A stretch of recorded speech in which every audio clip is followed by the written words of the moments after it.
guterura icyuma uri umurokore nta cyaha kibirimo. Njye niyo siporo nkora kandi buri murokore wese agomba gukora siporo. Ntabwo uvuga Yesu urabanza ukamutera ku barangiza mu gitondo mwahura ukamubwira uti ariko ngwino Yesu aragukunda. Shadibu ni umuntu ukora kariyeri ye neza. Iyo abo abarokore bose cyangwa se n'abantu bose muri rusange bakoraga kariyeri zabo neza babirimo neza, iyo hari ibibazo mbarakara uburyohe, iyo hari abantu bari kumvuga nabi mbara yuko ndi gukora akazi neza.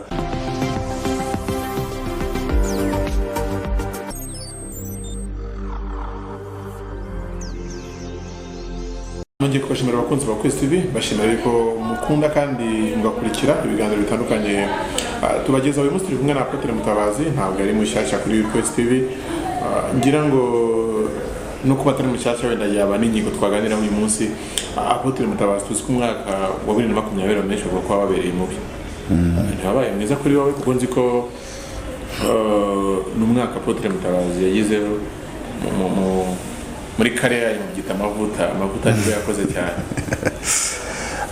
N'umwaka nisanze aho Imana yari yanteguriye kuzisanga, ariko mpaza mu buryo nahazanywe nimba ari ku mbaraga, nimba ari narahazanywe ntago nahaje kuko ari premedité cyangwa se ari ibintu njye nateguye, ariko ndashima Imana nk'umukozi w'Imana.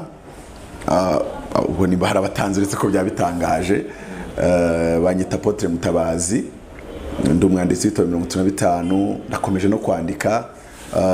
Ndi umuyobozi w'ikigo cya Goshen cyangwa se gikunda gukoresha izina la familia mu gucuruza ibyo kurya, aho umuntu ahaha agakora komande tukabimushyira kandi inyungu yabyo tukabika kimwe cya kabiri cyayo tukazayimusubiza nyuma y'ukwezi, kandi nabyo biri kugenda neza.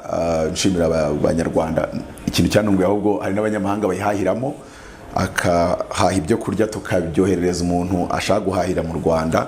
So abo bose ndabashimira nk'umuryango, koko nka la familia, nk'umuryango wabahahira la familia ari nabo koko umuryango twahujwe n'ubwo bucuruzi. Ariko nanone burya ibuza abanyarwanda ni byinshi.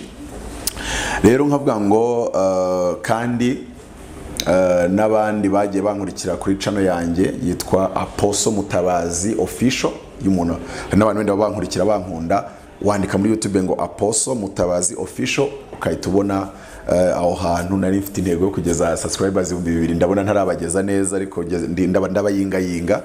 Rero ubwo n'abandi bamukunda bajyeyo bapyondeho bandemere, ubu nanjye nge mbaremera ku munwa. Nshobora kuba muri uyu mwaka nshobora kuba narafashe igikombe cy'umuntu ufite ku munwa. Rero uyu mwaka wabaye umwaka mu buryo bwa media nabavuzweho cyane, ngarukaho cyane. Bamwe bagenda bamenya batari banzi, sukwenda aribwo nari ngaragaye muri media bwa mbere.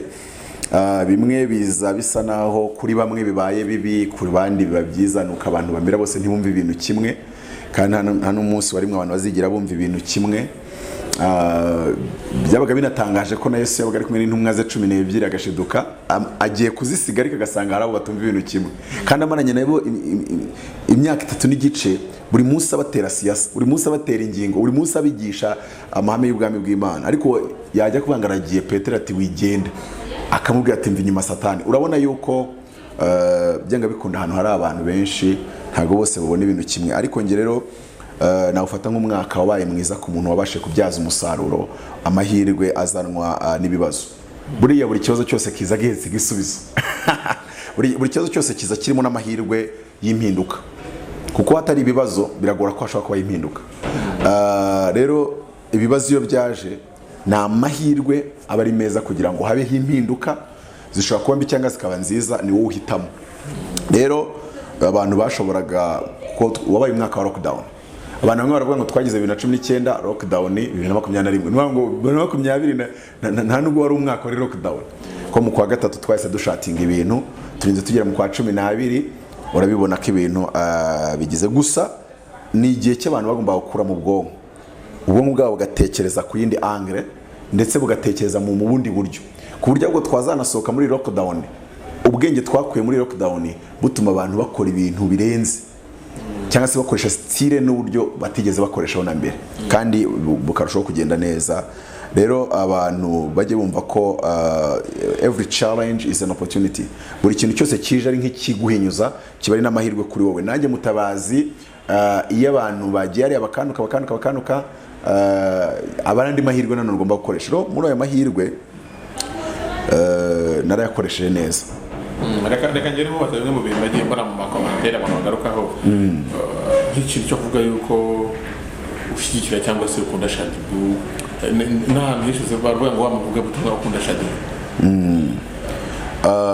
Icyo ntacyo nkihanaho nta n'icyo nkigoraho. Shaddy-Boo ni umuntu ukora kariyeri ye neza.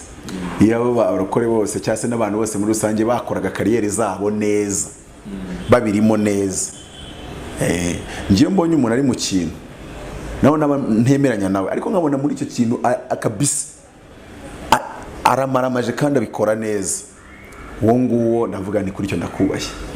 So rero ibyo ngibyo niyo mpamvu ngiye sindi umuvuga butumwa uvuga ngo abakristo ntago bakoreye kariyeri, cyetse nimba tuvuga yuko kariyeri yo kwamaza imideli atari y'abarokore. Ariko uzasanga itorero ryarindi rivuga ngo abantu ntibakambare ku ipantaro. Kim Kardashian abahaye miliyoni y'idolari y'inkunga baye ni imana yo gukeka nkoresheje, ntago bari ndi mu mitima yabo ariko nziko ahanini bayifata. Kwaraho nigeze njya nsanga haje abaswedu bafite tatuwaje hano kandi babahaye ijambo baranabwiriza. Avuga ngo ubusimba afashe ngana kiyaza kuba Mutabazi ufite tatuwaje ku ijosi bari kujya bavuga ati wamuvuga butumwa wishushanyijeho bibiri y'ibyaha. Shaddy-Boo nigeze kubona apostinga video y'ikiganiro twagiranye nyine umuvugaho. Nyuma yaho mwigeze mwavugana cyangwa se mwagirana contact ariyo yose? Shaddy-Boo ni icyamamare. Rero amategeko agenga ibyamamare ntago yakwenda ashobora kuza. Ikindi ashobora no kuvuga ati buriya cyakanabiburira umwanya, ariko kuba yabipostinze ubwabyo ni ikintu cyiza kuko abipostinze nuko naba wenda ntaramuvuze nabi cyangwa se ngo mwarabike nkuko wenda abandi bajya babigira. Biba bitewe n'ubujiji bwabo ariko da. Rero ni ikintu cyiza, nkamuvuga neza kuko ibyo akora ni ibintu byiza, ibyo akora byo kwamaza imideli ni ibintu byiza. Fame afite ashatse kubikoresha nabi nabyo yabikora. Rero kuba ahisamo kubikoresha neza bitari nabi ni ikintu cyiza ku buryo bishimira. Ntabwo namenye ko yabikoze yabipostinze kubera ko buriya nkurikira utuntu dukeya kuri media, menya dukeya utundi nkatwumva n'abandi. Ariko ngiye nibajijeho muri commentaire nagiye mbona bagaruka ku myambarire yawe, hari n'abavuze uvuze ukuntu wubatse umunwa ariko ndabona muri iyi minsi banza mu warubatse n'umubiri baraterura ibireme. Nshaka kutinda gisubiriza rimwe nakibajije nabyo muvuga butumwa ngo ubona yuko aba yambaye nk'amabodi ngo ubanza naterura ibyuma, ubundi guterura ibyuma uri umurokore. Guterura icyuma uri umurokore nta cyaha kibirimo. Njye niyo siporo nkora kandi buri murokore wese agomba gukora siporo, ahubwo njye ndabaza uwo muntu wabivuze wakoreye ihe siporo, kuko nadakora siporo amagrese n'ibindi biki nko muri iminsi byahubwo rwose ubushobozi nibunshobokera nzajya muri salle de sport noneho nguremo icyuma kijyane iwanjye nkibikeho.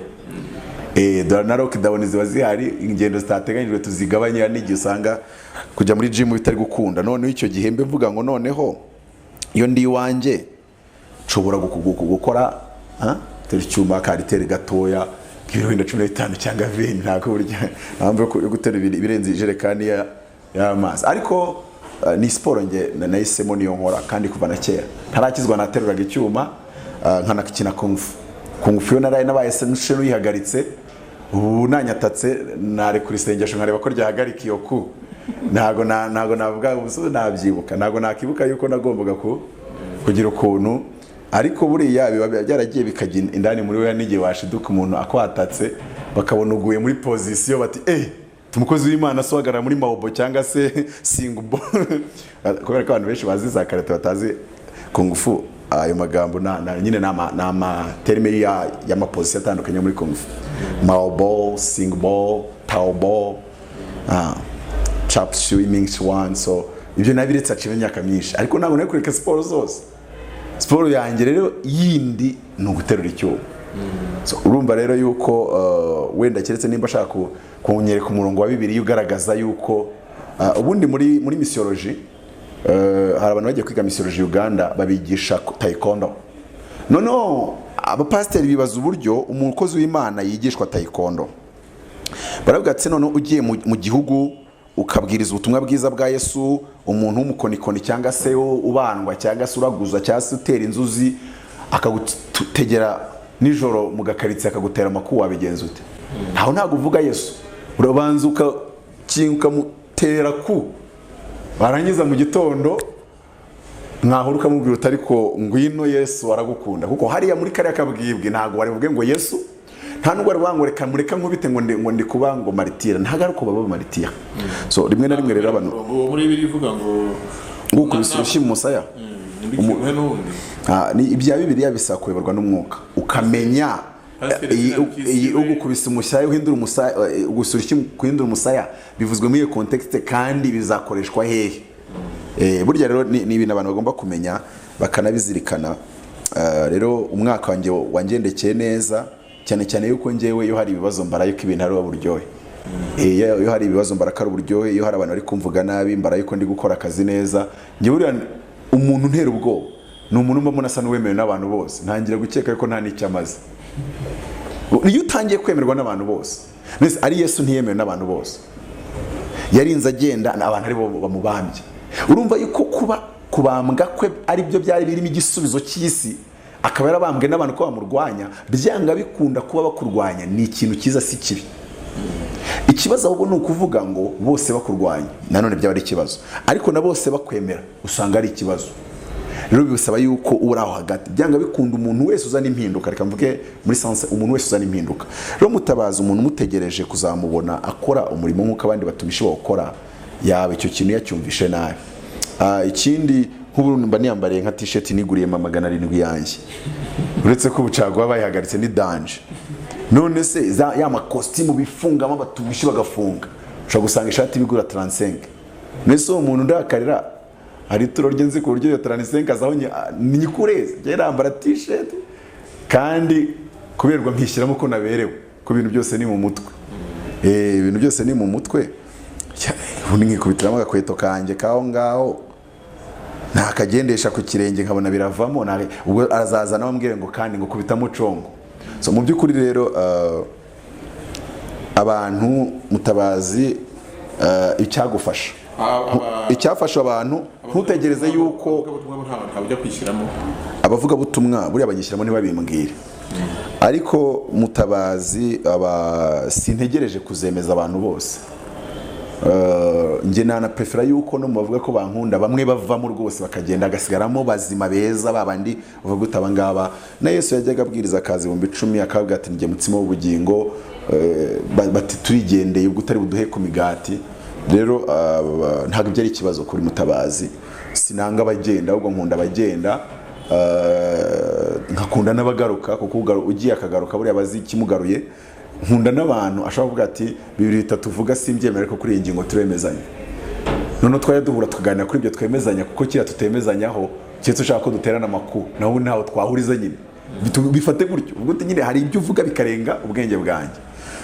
Kuko nk'urugero Mutabazi ngiye nkorera muri dimension ya 4 yo gukorera Imana. Abatumishi benshi b'i Kigali bakorera muri dimension ya 1 n'iya 2, ukabijagira mu ya 3.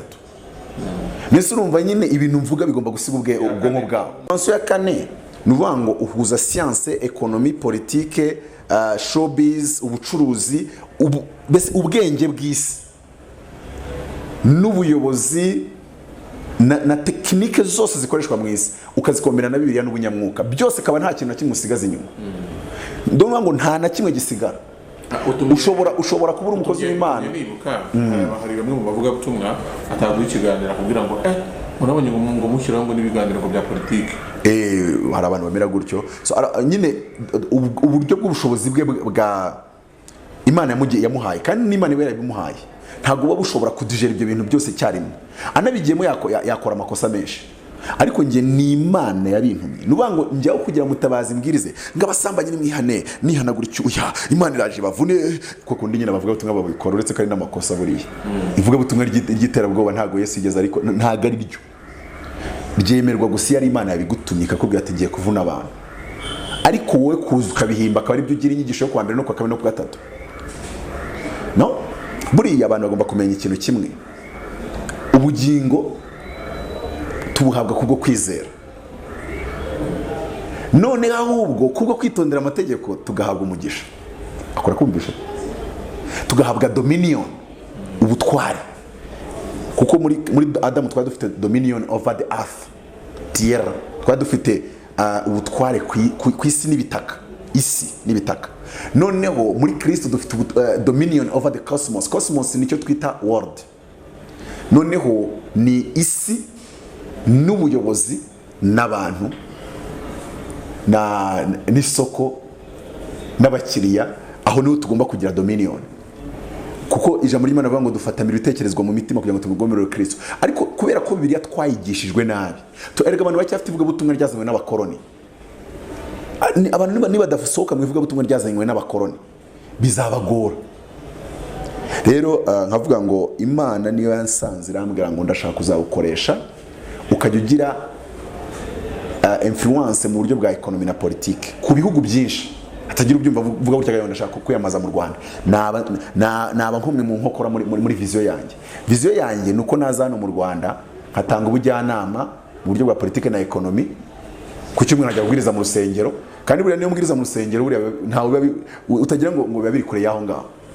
Nshobora kuba ndi kubwiriza mu rusengero nkabwiriza patriotism, ntabwo uraza kundakarira kubera ko ndajya muri Bible, naza kuva muri Bible none nkubwira uko nje ntabwo muri dimension nkoreramo ntabwo ibyo bintu bitandukanye. Nunategereza ko nzabitandukanya yibeshye. Hari aho njye bakambwira ngo uva mu bwa apotre baguha ubuyobozi uyobore, wayobora neza wakisha, nkuko utambwira ngo ningume mu rusengero ntajya muri ibi, ntiwanambwira ngo nimbivemo byo mu rusengero nze hano. So menya rero ngiye kubijera no yani magambo se ubonye appointment runaka y'imirimo ya politiki wayikora ukayemera hanyuma ukanakoza ko reka mite ntangariza hano imirimo ya politiki ntakora. Sinaba perezida pre-president wa perezida w'u Rwanda, ahubwo ikigena navuganira rishyire muri chamber undase mu gahanga. Sinaba perezida w'u Rwanda please, it's my choice. Nurango umuntu wenyine wanyamiza kuba perezida w'u Rwanda ni Imana, kandi nayo nzi kitankinisha. Hari kintu wokinisha n'ikintu tokinisha ntago yabikora. Sinaba ministre w'umuco kuko nanjye sindi siri ko mufite, babanza kuma imyaka 30 yo kujya gushaka umuco. Ngiye mu magambo make nakora ikintu mbona nzazanamo impinduka n'umusaruro.